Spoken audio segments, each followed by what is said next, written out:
안녕하십니까. 이번에 사관하고 경찰대 특수대학 문학과학을 맡은 이현입니다.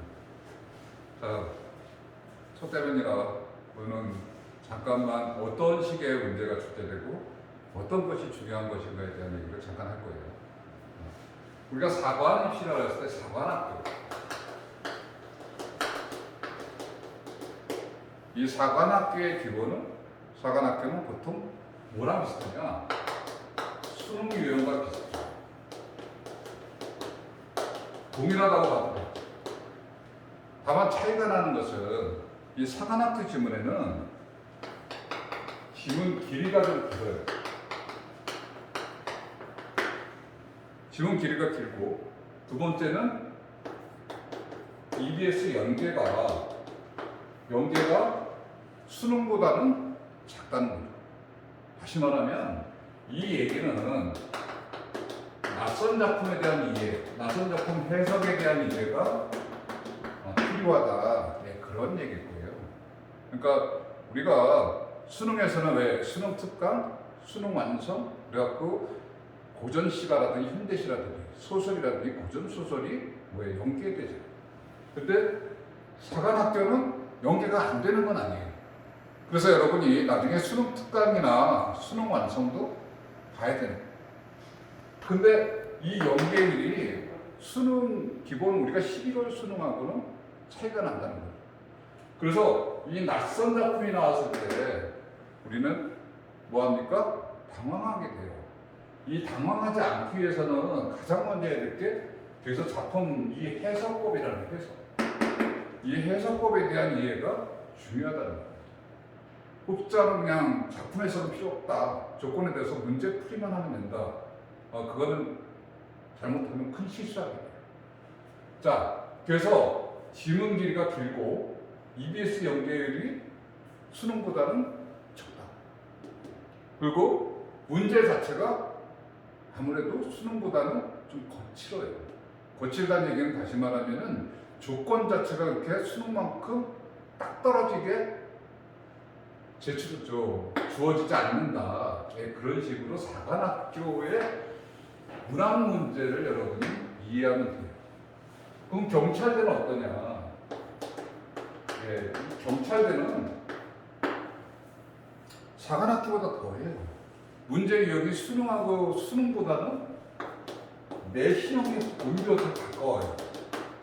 내신형에 가깝다는 얘기는 어떤 조건 자체를 갖다가 실제로 개념이나 암기에 의존하는 경우가 있다는 거죠. 따라서 어떤 작품이 있을 때 보기에 대한 설명의 조건 없이 그냥 직접적으로 물어보는 경우가 많다는 거예요. 그리고 문제 자체도 이 사관학교는 복합 지문을 많이 써요. 그러니까 현대시, 고전시, 수필 또는 극문학 같이 소설 막 섞어요. 근데 이 경찰대로 보통 그렇게 많이 안 적어요. 그러니까 사관학교만큼 섞지 않는다는 거죠. 그리고 이 내신형이나 옛날 수능, 그러니까 다시 말하면 2000년대 이전에 구수능 형태의 쉽게 말하면 어떤 공무원고시 같은, 어떤 공무원 시험 같은 그런 식의 출제 형태를 보이고 있다는 게 지금 이 경찰대 문제예요. 따라서 이 사관학교 유형하고 경찰대 유형은 좀 차이가 있다. 그걸 여러분이 먼저 알고 들어가셔야 된다는 거죠. 그게 이해 없이 그냥 사관학교나 수능 유형으로 경찰대 갔다가는 낭패를 볼 수 있어요. 왜냐하면 설명이 필요 없고 조건 자체를 거의 주지 않는다는 거예요. 그냥 물어봐요. 그냥. 그래서 그리고 물어보는 문제 형태도 선지 길이가 짧아요. 짧기 때문에 이걸 모르면은 풀지를 못하는 그런 경우가 생긴다 이런 거죠. 자, 그래서 오늘 한 가지만 딱 얘기해 줄게요. 모든 문제, 사관학교가 다르든 경찰대가 다르든 아니면 수능의 어떤 형태가 있던 간에 얘네들의 문제, 얘네들을 흐르는 공통점이 하나 있다는 거죠. 이 공통점을 여러분이 꼭 숙지하셔야 된다는 거죠. 자,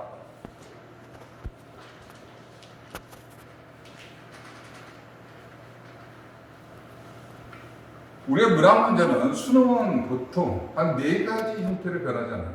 크게 말하면 2가지예요, 2가지. 그 2가지를 잡을 수 있는 게 가장 먼저 우리가 잡은 게 이제는 뭐합니까? 자, 무엇이 얘기를 하느냐는 거죠. 화법에서는 이 무엇이가 누구예요? 연수하는 강연자나 아니면 토론하거나 인터뷰하는 대상들, 또는 문학에서는 뭐예요? 시에서는 화자고 소설에서는 서술자고, 그죠? 그리고 비문학에서는 뭐예요? 필자나 아니면 이 무엇이가 주어화되어 있는 거예요.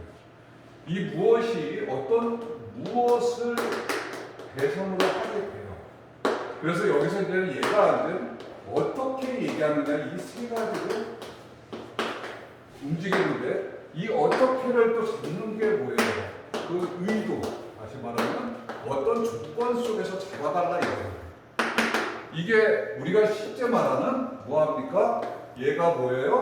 우리의 주제라고 말을 하는 거예요. 수능 문제는 문법 문제를 제외하고 1번부터 45번까지 문법 문제를 제외한 모든 문제가 얘만 물어봐요. 얘를 물어보면 얘는 또 오답 판별식이 되는 거고, 얘가 또 뭐가 돼? 얘가 응용화되고 구조화되는 게 전개 방식, 구조 방식. 그러면 얘를 다른 애하고 견주는 방식, 그런 것들로 움직이는 거죠. 그래서 이 수능 문제나 사관이나 경찰대나 국어의 기본은 이 어떻게에 대한 2가지에서 유형이 결정되는 거예요. 이 어떻게 유형은 어떤 내용적 측면 또는 하나는 형식이에요. 이 내용이 뭐냐면 흔히 말하는 태도 같은 거죠. 시에서는 정서라고 말해요. 그래서 이 어떻게는 하나의 서술 형태로 갖고 있기 때문에 이 서술은 뭐합니까? 하나의 필자의 생각을 갖고 있는 주제예요. 그럼 얘는 뭐겠어요? 얘는 하나의 대상이 되는 거예요. 그러면 누가 얘를 다루느냐가 얘가 주체가 되는 거예요. 이게 우리가 흔히 말하는 이 주제다. 그래서 처음에 내용과 태도, 얘는 여러분 지문 해석법인데, 흔히 문학 문제가 3문제가 나왔을 때 이 내용과 태도를 잡을 수 있는 하나의 관점은 선지나 여기서 뭘 쓸 수 있다? 우리가 보기를 통해서 얘를 잡을 수 있는 경우가 많아요. 물론 얘도 그래요. 얘는 형식은 여러분 뭐 합니까? 하나의 개념이에요. 문학에서 이 개념이 많아요. 비문학보다 훨씬 좀 복잡하죠. 근데 비문학은 단순해. 다 똑같아요. 다만 영역만 다른 거예요. 그래서 이 개념을 다룰 때 이 개념 학습이 돼야 된다. 이 개념도 역시 보기에서 주어지는 경우가 있다. 그래서 이 보기에서 주어지는 이 문제는 말이죠. 이 문제가 거의 고난도 3점을 하는 고난도 문제예요. 여러 가지 조건이 많으면 많을수록 3점이 되는 거고, 조건이 단순하면 단순할수록 뭐가 돼요? 그냥 일반 배점 2점이 되는 거예요. 그래서 여러분이 이 2가지 측면에서 이거를 공부하게 되면은 결국은 뭐합니까? 다시 주제를 가지고 이 선지들을 판별할 수 있는, 이 주제는 하나의 결론이면서도 뭐가 되는 거야? 근거가 되는 거예요. 그래서 여러분이 이 주제에 대한 주제화 학습이 안 돼 있으면은 문학을 할 수가 없다. 그래서 여러분은 대부분 이걸 갖다가 암기하는 경우가 많다는 거예요. 이 암기보다는 뭐 해야 된다? 이러한 대원칙 속에서 얘를 갖다가 잡아내는 훈련을 해야 돼요. 그래서 보기하고 지문하고 일치시키고, 그리고 형식에서 이 보는 무엇에 대한 얘기를 판단해서 다시 그 서술에 따라서 선지를 판단시키고, 자, 그런 식으로 우리는 뭐 하게 된다? 문제를 풀게 되는데, 이 문제 자체가 그래서 1번부터 이 45번까지의 모든 문제의 오답 판별은 이 주제에서 온다는 거예요. 이렇게 되면 뭐가 됩니까? 굉장히 단순하게 되는 거예요. 자, 오늘은 지금 잠깐 여러분에게 어떤 식의 강의가 중요하냐, 어떤 게 중요하냐 그 얘기를 하고 있기 때문에 기본적으로 오늘은 여기까지 한번 정리를 해보겠는데요. 정리할 게 뭡니까? 사관학교는 수능 유형과 비슷하다. 경찰대는 내신과 옛날 구수능하고 비슷하다. 그래서 2개를 같이 학습하는 것은 좀 효율적이지 못하다. 그래서 경찰대는 경찰대 유형에 맞게, 사관은 사관 유형에 맞게, 그러면서 사관 공부는 또 뭐랑 같이 한다? 수능 공부에 병행해서 같이 하는 게 좋다. 오늘은 이 얘기로 마무리하겠습니다.